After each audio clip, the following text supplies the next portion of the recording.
Megawati serahkan amicus curiae, tinta merah ke MK. Ditulis oleh XRD dari siwot.com. Lagi-lagi Megawati memiliki legitimasi yang sangat kuat di sini. Kenapa? Ingat sejarahnya.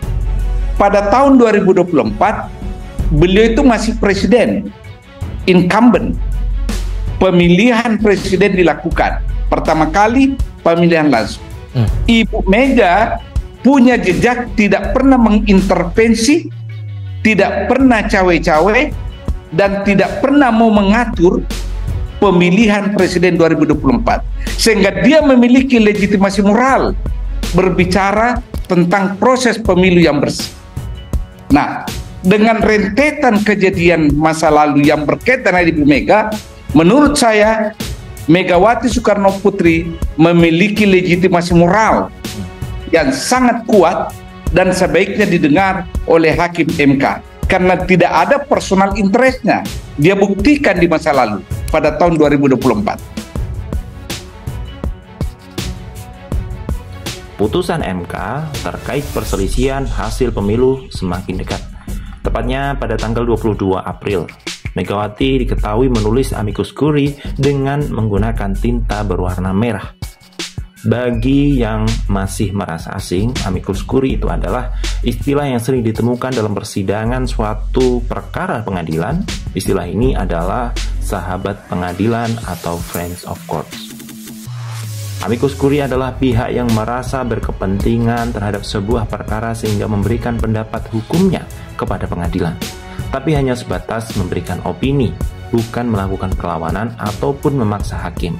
Tujuan dari opini ini adalah sebagai bahan pertimbangan hakim.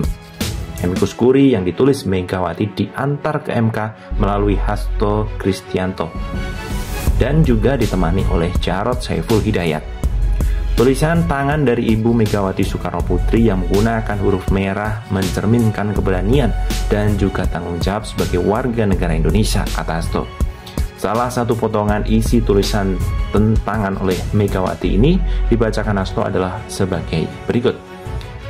Rakyat Indonesia yang tercinta, marilah kita berdoa semoga ketuk palu Mahkamah Konstitusi bukan merupakan palu godam melahirkan palu emas, seperti kata Ibu Kartini pada tahun 1911.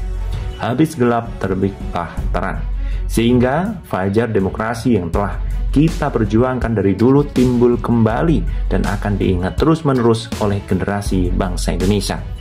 Pilpres akan usai seiring dengan keluarnya putusan dari MK. Ini adalah upaya terakhir yang bisa dilakukan oleh penggugat.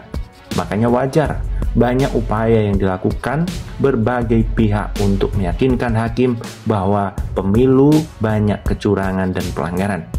Masing-masing pihak menggugat dan yang berkepentingan akan berusaha sekuat tenaga untuk tidak akan ada kesempatan lain di masa depan. Kalah atau menang, ini adalah kesempatan terakhir untuk meyakinkan para hakim MK.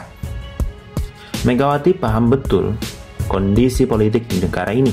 Tak mungkin dia repot-repot menuliskan amicus curiae jika dia tidak melihat betapa kacaunya demokrasi yang diacak-acak oleh segelintir pihak yang tidak rela meninggalkan kekuasaannya.